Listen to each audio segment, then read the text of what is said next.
आधे संसार से। एक बहुत रोचक प्रसंग सुनाता हूँ, महाभारत का प्रसंग है। एक बार विदुर जी गए धृतराष्ट्र महाराज के पास। उन्होंने कहा कि महाराज आप आज्ञा दीजिए, कुछ दिन हम संसार का भ्रमण करना चाहते हैं। धृतराज जी ने कहा ठीक है जाओ, घूमते करके आओ। अब बहुत दिनों तक भ्रमण करते रहे विदुर जी, प्रसिद्ध जगह में घूमते रहे, तीर्थों में घूमते रहे।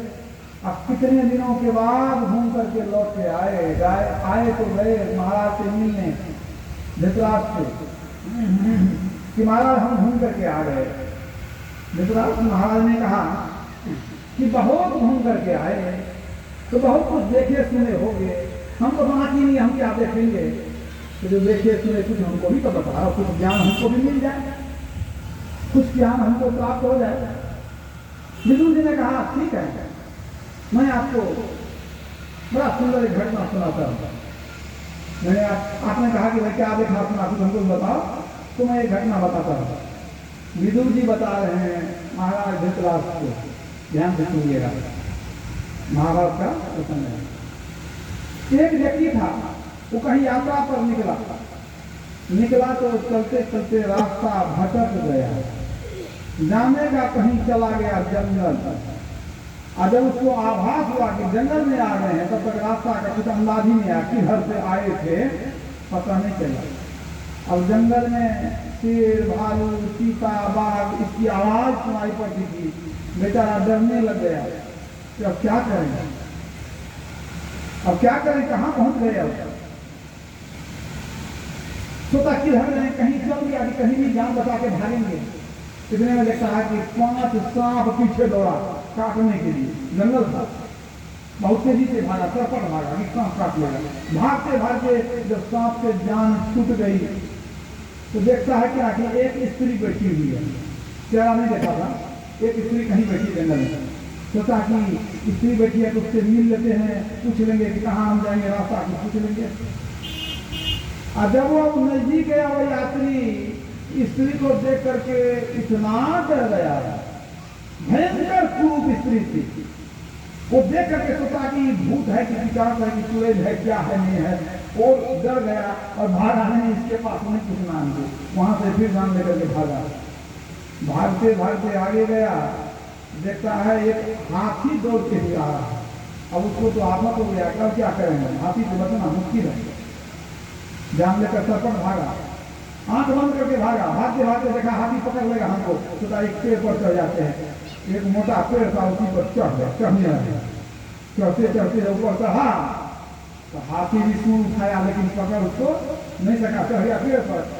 अब वो क्या हुआ, कितना देर लटक के रहेगा। एक डाल थी पेड़ में, एक ही डाल थी नीचे में, उसी डाल पर वो बैठ गया किसी तरह, जान बचा गया। नीचे हाथी है, जंगली जानवर से बहुत घूम रहा है। अब हाथी को इसको गिरा देंगे, वो क्या क्या सूर से लपेट के पेड़ को हिलाने लगा। जब हिलाने लगा तो हड़बड़ा करके वो गिरने लगा। गिरते गिरते डाल को हाथ से पकड़ लिया, मतलब बैठा हुआ, अगर गिरा तो किसी तरह हाथ से डाल को पकड़ लिया, तो डाल को पकड़ के लटक गया।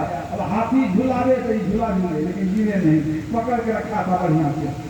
हाथी भी देख लिया कि नहीं गिरा, अंत हाथी भी उधर चला गया। लटका हुआ है, अब लटका हुआ है तो ऊपर चढ़ना मुश्किल है, अब कहने क्या जाएंगे तो नीचे ही। सोचा का तो कोई उपाय नहीं है, तो गिरेंगे नीचे।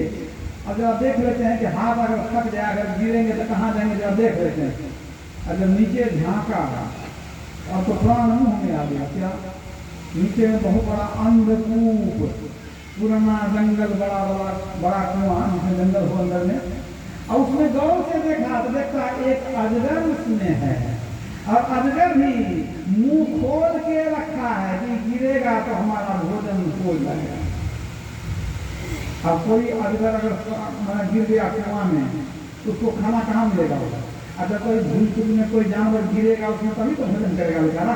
और कितना दिन का भूखा था, वो देखा ऊपर में लटका है, ये अभी गिरने वाला है, तो मुंह खोल के वहां पर बैठ गया कि गिरेगा। अब तो उसकी धड़कन तेज हो गई, प्राण मुंह में आ गया, तो गए काम से कोई उपाय नहीं, लटका हुआ है, धड़कन बहुत तेज है। इतने में उसको कुछ करकर की आवाज सुनाई पड़ी।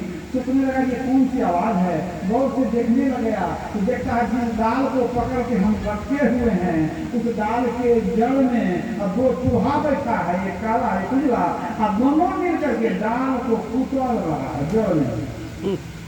क्या कर रहा है?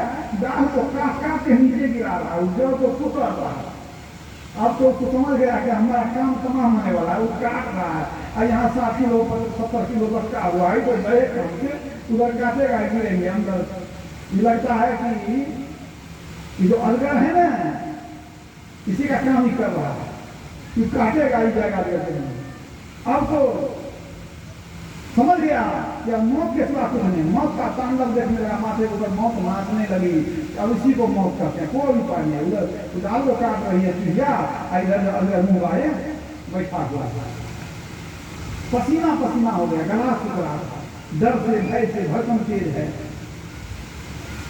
इतने में प्यासा आदमी उसके ओठ पर कुछ गिरा तो हाथ से डाल को पकड़ा है, कैसे पूछेगा, मुंह में चला गया, मुंह में गया, स्वाद लगा, स्वाद बड़ा मीठा लगा। वो क्या था?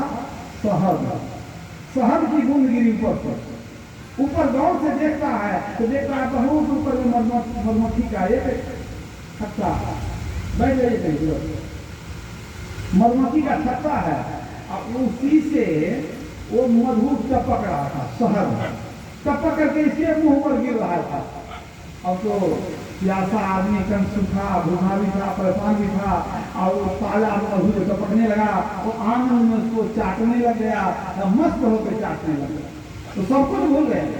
अब उस चाटने में ऐसा मस्त हुआ कि सब भूल गया, हम कहाँ हैं, हमारा भविष्य क्या है, हम क्या बनने वाले हैं, क्या होने वाला है हमारा, तो सब भूल गया। क्या आफत में हम पड़े हैं सब भूल गया। और मधु को एकदम चाट रहा आनंद से। इसी बीच में वहां से डाल कटी, चला गया अजगर के मुंह में, अजगर का भोजन बन गया, जीवन लीला समाप्त हो गई। बस इतना सुनाया बुजुर्ग जी ने महाराज धृतराज को।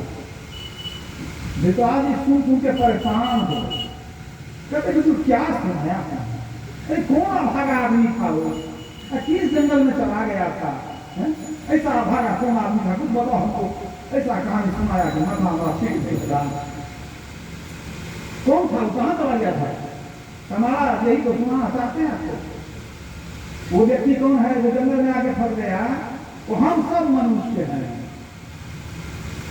वो व्यक्ति तो जंगल में फंसा था, हम लोग कहते हैं ये संसार रूपी जंगल में हम लोग आके फंस गए हैं।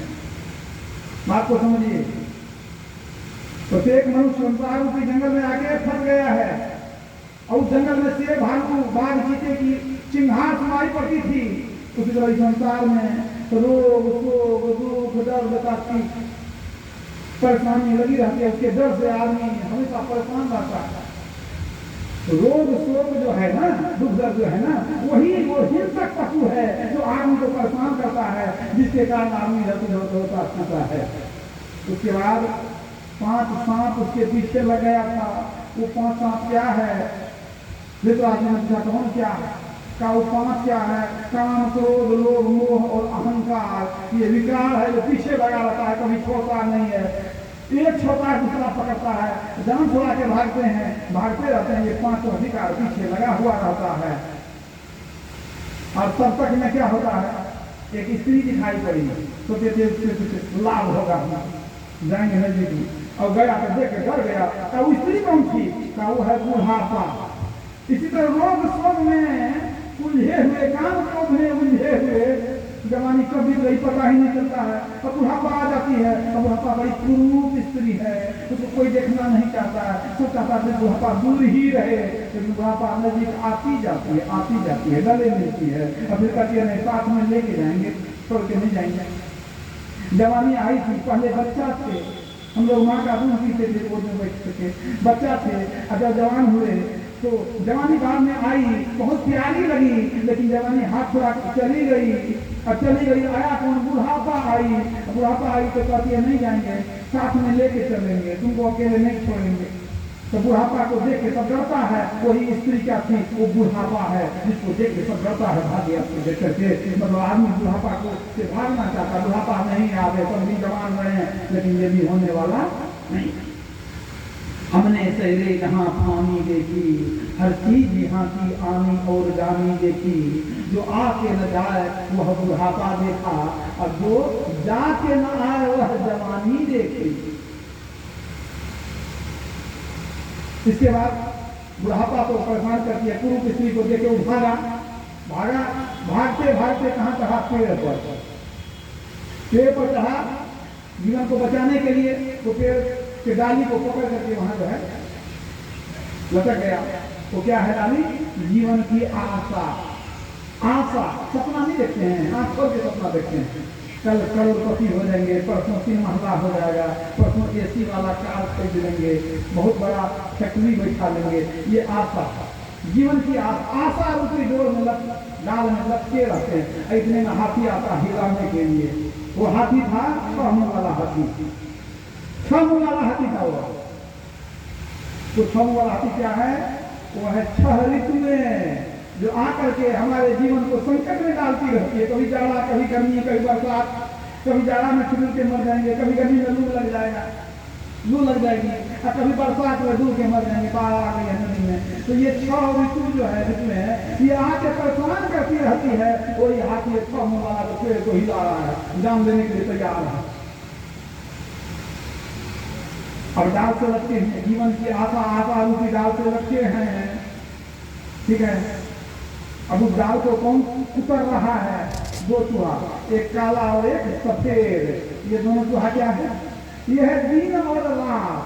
दिन और रात मिल करके 24 घंटा बीता ना, एक दिन खत्म हो गया आपका। तो एक दिन जो खत्म हुआ माना जीवन कम हुआ ना, तो डाल को उतर रही है ना भैया। दोनों चूहा मिल करके जो डाल को काट रहा है, मतलब जीवन की डाल छोटी होती जा रही है। नानक साहब ने कहा, घाटत छीन छीन बढ़त पल पल जात न लागत बार। घाटत छीन छीन बढ़त पल पल,